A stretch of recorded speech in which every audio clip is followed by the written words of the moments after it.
بسم الله الرحمن الرحيم. النهاردة عنوان الفيديو بتاعنا المثل المشهور: لا طال بلح الشام ولا عنب اليمن.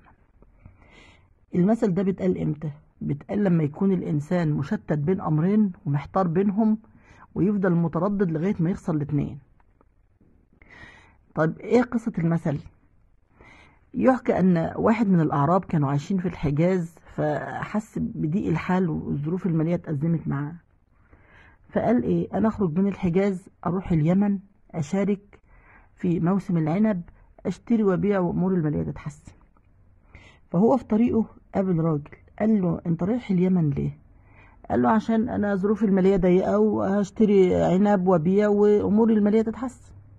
قال له: طيب ايه اللي يخليك تروح اليمن؟ طب ما تطلع على بلاد الشام تشارك في موسم البلح. وفعلا الراجل غير وجهة نظره وراح ايه؟ الشام.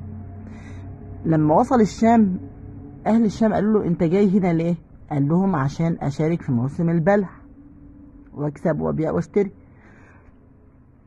قالوا له: طيب ما هو موسم البلح في الشام هو موسم البلح في الحجاز، وكمان الوقت بتاع الموسم ده مش موجود، الوقت ده مش وقته، مش اوانه. فما كان من الراجل غير ان هو غير وجهته لبلاد ايه؟ اليمن، عشان يشارك في موسم العنب.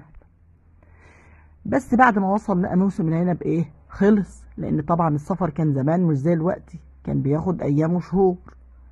فلقى موسم العنب خلص، فلا طال بلح الشام ولا عنب اليمن.